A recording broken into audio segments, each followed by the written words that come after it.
एक बार की बात है। एक गुरु का एक शिष्य ज़्यादा बोलने की आदत से परेशान था। वह जब भी किसी से मिलता तो मिलने के बाद अपने मित्रों के सामने उस इंसान के बारे में अपने विचार देना शुरू कर देता। उससे कोई पूछे या ना पूछे, वह अपने आसपास की लगभग हर चीज के बारे में अपनी राय बता देता।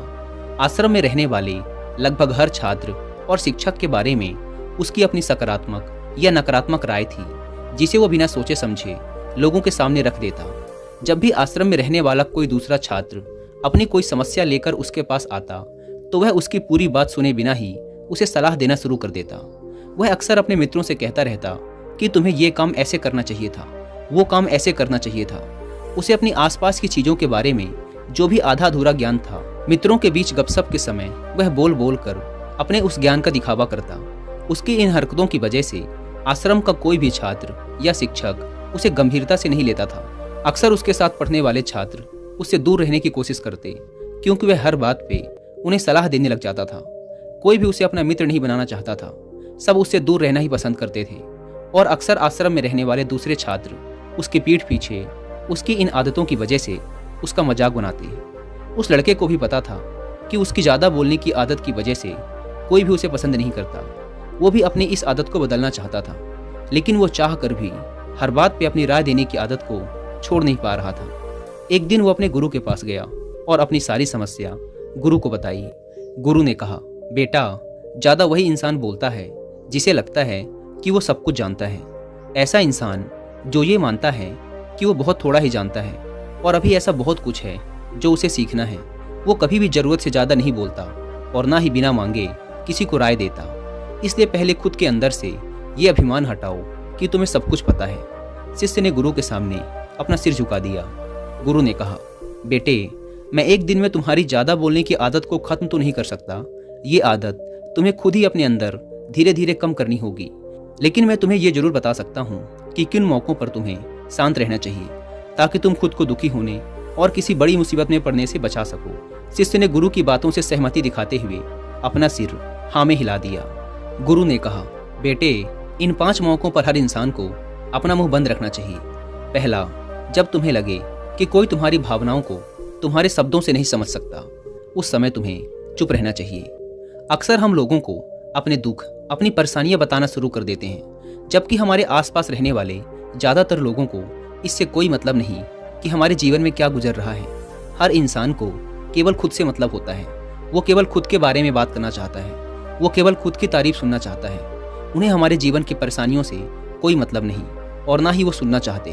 हो सकता है कि 1 या 2 बार वो तुम्हारी दुख भरी कहानी सुन भी लें, लेकिन उसके बाद वो तुमसे दूर भागना शुरू कर देंगे, क्योंकि कोई भी किसी दुखी और असहाय इंसान के साथ रहना पसंद नहीं करता।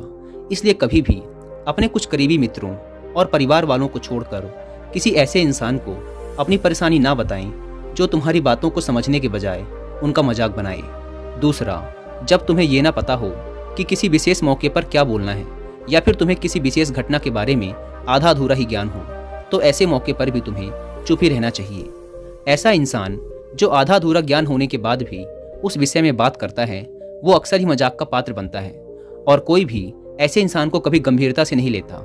अपनी बात को प्रभावशाली तरीके से वही इंसान रख सकता है जिसे उस घटना या विषय के बारे में गहराई से जानकारी है। इसलिए कभी भी आधी अधूरी और इधर उधर से मिलने वाली जानकारी के आधार पर लोगों से अपनी बात मनवाने की कोशिश ना करें। हालांकि दोस्तों, प्रभावशाली बातचीत करना और एक ऐसा इंसान बनना जिससे हर कोई बात करना चाहे, जिसे हर कोई सुनना चाहे, ये भी एक कला है जिसे हर इंसान सीख सकता है। आप भी सीख सकते हैं। बस आपको बातचीत को शुरू करने और उसे लीड करने के कुछ सीक्रेट जानने की ज़रूरत है। तीसरा, गुरु ने कहा, जब कोई इंसान तुम्हारे सामने किसी तीसरे इंसान की बुराई कर रहा हो, तब ऐसी परिस्थिति में भी तुम्हें चुप रहना चाहिए। तुम्हें कभी भी ऐसी नकारात्मक बातचीत का हिस्सा नहीं बनना चाहिए, क्योंकि आज जो इंसान तुम्हारे सामने किसी तीसरे इंसान की बुराई कर रहा है, वही कल किसी और के सामने तुम्हारी भी बुराई करेगा। और इस बात की ज़्यादा संभावना है कि आज तुमने उसकी हाँ में हाँ मिलाने के लिए तीसरे इंसान की जो बुराई की है, कल रिश्ते ठीक होने पर वो उस तीसरे इंसान से भी कहे कि तुमने उसके बारे में क्या क्या कहा था। इसलिए जब भी कभी कोई किसी तीसरे इंसान की बुराई करे या उसके गलत समय का मजाक उड़ाए, तो तुम्हें बस उसकी बातें सुन लेनी है, अपनी कोई भी राय वहाँ नहीं रखनी। अगर तुम ऐसा करते हो तो भविष्य में तुम्हारे लिए समस्या खड़ी हो सकती है। गुरु ने कहा, चौथा, जब कोई तुम्हारे ऊपर गुस्से और घृणा से चिल्लाए, तुम्हारा अपमान करने की कोशिश करे, तब ऐसी परिस्थिति में तुम चुप रहकर सामने वाले के गुस्से और घृणा को कम कर सकते हो। साथ ही तुम स्थिति को खराब होने से बचा भी सकते हो। जब तुम सामने वाले के क्रोध का जवाब क्रोध से ना देकर उस समय चुप रह जाते हो, तब यह बात उस क्रोध करने वाले इंसान के दिल में लगती है। गुस्सा कम होने पर उसे अपनी गलती पर पछतावा होता है और ज़्यादा संभावना है कि वो अपनी गलती के लिए तुमसे क्षमा मांगे, और क्षमा नहीं भी मांगता तो वह अंदर ही अंदर खुद को दोषी समझने लगता है, और फिर वह अगली बार तुम पे गुस्सा करने व घृणा करने से पहले कई बार सोचेगा। लेकिन तुम्हें हर परिस्थिति में चुप भी नहीं रहना। अगर कोई गलत कर रहा हो तो तुम्हें उसका जवाब भी देना है, क्योंकि कुछ लोग ऐसे भी होते हैं जिन्हें हमारा चुप रहना हमारी कमजोरी प्रतीत होता है। गुस्से के दौरान चुप रहने का यह तरीका केवल परिवार, सगे संबंधियों और कुछ निकटतम मित्रों के लिए ही सही है, ना कि हर इंसान के लिए। अगर तुम हर जगह चुप रहने लग गए तो इसका गलत फायदा भी उठाया जा सकता है। गुरु ने आगे कहा, पांचवा, जब कोई इंसान तुमसे उसके जीवन की कोई दुख भरी घटना या अपने जीवन की परेशानी साझा कर रहा हो, ऐसी परिस्थिति में तुम्हें चुप रहकर सिर्फ उसकी बातों को सुनना है।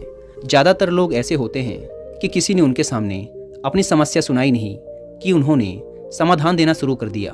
जबकि जब कोई इंसान हमसे अपनी परेशानी साझा कर रहा होता है तो वो हमसे किसी सुझाव की उम्मीद नहीं करता। वो बस ये चाहता है कि हम उसकी पूरी बात ध्यान से सुन लें, क्योंकि जब हम किसी की परेशानी को ध्यान से पूरा सुन लेते हैं तो उस इंसान को एक आत्मिक शांति मिलती है। उसे ऐसा लगता है कि चलो किसी ने तो मेरी बात को समझा। अधिकतर मौक़ों पर जब लोग हमसे अपनी परेशानी साझा करते हैं तो वो बस हमें अपनी बात बताना चाहते हैं। वो ये नहीं चाहते कि हम उन्हें सलाह देना शुरू कर दें, क्योंकि जो सलाह हम उन्हें देने वाले हैं वो सब उन्हें पहले से ही पता है। परेशानी के समय में किसी इंसान को सांत्वना देने का सबसे अच्छा तरीका है कि हम बस उस इंसान की पूरी बात को ध्यान से सुन लें। जब हम लोगों की बातों को बिना उन्हें बीच में रोके और बिना किसी सलाह दिए पूरे ध्यान से सुनते हैं तो उनकी नज़रों में हमारे लिए सम्मान और स्नेह का भाव पैदा हो जाता है। हम ज़्यादा गंभीर, समझदार और शांत दिमाग वाले इंसान प्रतीत होते हैं। इसलिए अब जब भी अगली बार तुम्हें कोई अपनी परेशानी बताए तो बस उनकी बातों को ध्यान से सुन लेना, और जब तक वो तुमसे ना मांगे तो उन्हें किसी भी प्रकार की सलाह मत देना। गुरु ने कहा, मेरी एक बात हमेशा याद रखना, जब तुम कम बोलते हो तो लोग तुम्हारी तरफ ज़्यादा आकर्षित होते हैं कि तुम क्या हो और तुम क्या सोचते हो। शिष्य ने हाँ में सिर हिलाया। शिष्य अब गुरु की बातों को समझ चुका था कि उसे किन किन परिस्थितियों में शांत रहना है। उसने यह भी जान लिया था कि कम बोलकर वह आश्रम में अपनी प्रतिष्ठा वापस पा सकता है। उसने गुरु को धन्यवाद किया और वहाँ से चला गया।